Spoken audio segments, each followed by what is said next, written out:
Hey guys, today is King Kong vs. Godzilla in part 3 of my Godzilla-thon. Now, forgive the coughing and congestion, I'm a little cruddy today. I will actually be reviewing, if you see, this isn't a 2-disc copy, but I got 2 discs. I have a burned copy of the original uncut Japanese version, which is so much better just to have Akira Ikafube's soundtrack restored in the US re-edit. They put music from the Universal Monsters. Fine music for Universal Monsters doesn't fit Godzilla. And the music alone makes this film so much better. Plus, they don't feel they have to hold the audience's hand and over-explain everything. A problem with Godzilla King of Monsters, the re-edit of Godzilla Raids Again, and this one, they hold the audience's hand and explain everything too much. Thankfully, in the next one, Godzilla vs. Mothra, which I'm watching the Japanese cuts anyway, but at that point they stopped holding the hand of the filmmakers. I will, from this point on, primarily be reviewing English dub because, sorry about that, had a phone call. And yeah, I have a Godzilla theme as my ringtone. So, as I was saying, from here on out, I'll predominantly be doing English dubs because the changes in future movies are minimalist enough that I'd much rather listen to the dub than have to read subtitles throughout the movie. When I want to read, I generally want to pick up a book. There are a few exceptions, though. Now, the film, it's just what it is, King Kong versus Godzilla, and it delivers. There's fun characters in here. Especially, one of my favorite dynamics is the one guy and his sister's boyfriend. He's very kind of aggressive and whatnot towards him, but hey, the guy's dating his sister. You would be too. And this guy makes what he thinks is initially a stupid invention that helps save the day because, well, I'll get to that in a little bit. The main story focuses on a TV producer that sends a crew to an island called Faroe Island because a doctor discovered these medicinal berries that have sleep benefits, and they said that there was a god monster on the island, which is King Kong, and he sends the crew to capture King Kong and bring him back. Well, as this is happening, there's something going on with a U.S. nuclear submarine, Seahawk, and an iceberg. Surprise, Godzilla's in the iceberg, and the way it's done in the Japanese version, it's a little paced out over more time, and it just feels more suspenseful. Now, when they get to the island, they meet the natives, and the natives first don't want them there. They turn on a radio to impress them, give the radio to the chief, and then they pass out cigarettes. The chief's like, well, fine, you can stay, but I'm not going to be responsible if Kong eats you up. So they go on the expedition. Ultimately, they do get Kong because this octopus attacks on land, and there is an actual species of octopus, and that's what they used in the movie for the live octopus that will come up on land and hunt.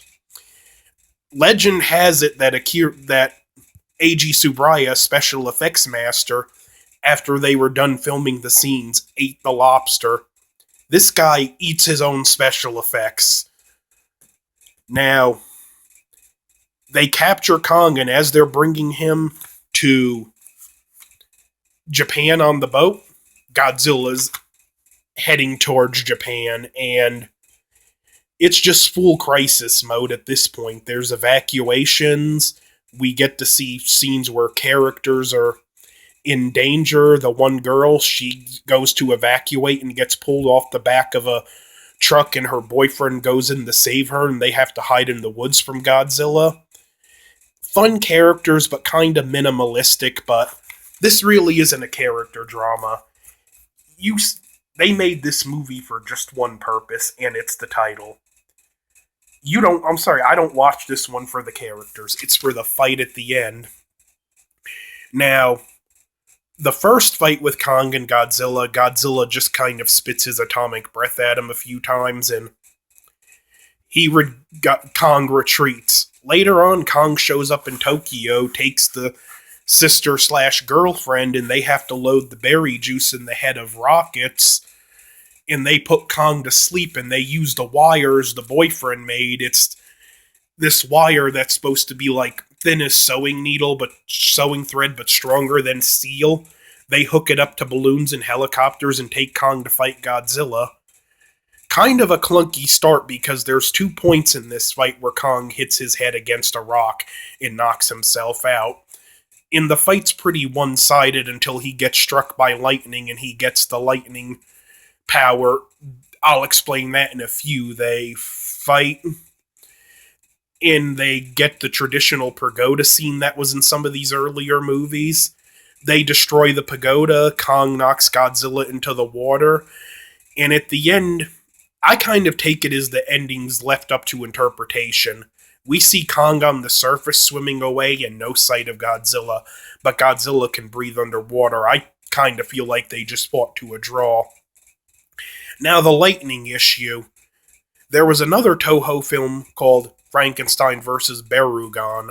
I'm not sure at the moment if it was filmed before or after Kong vs. Godzilla, but this film was originally supposed to be Godzilla vs. Frankenstein, and you can see the elements with Godzilla drawing strength from electricity, a trait we know with Frankenstein. And on a side note, a lot of the later German movies and the Showa movies, when they played him in Germany, Frankenstein's name was reinstated on the title. When I got my Haru Nakajima autograph, there was another one I almost got that was a lobby card, and it was from Godzilla vs. Hedorah, but it clearly says Frankenstein on the lobby card. It showed Godzilla and Hedorah. Only reason I went with the one I got is because Nakajima was actually in the picture, but that's another story. Just interesting how these films changed from country to country, and supposedly the German cuts, I don't know how true this is, but they worked it in that Godzilla's opponents were made by Dr. Frankenstein. So, sorry I'm rambling a little more in this one. I'm not feeling the best, but I wanted to get you another review out. King Kong vs. Godzilla, another great film. See it, buy it if you see it, or wherever. Just, if you're a Godzilla fan, good addition to your collection. Now, my next film will be one of my favorites of the Showa series, maybe my favorite altogether, Mothra vs. Godzilla.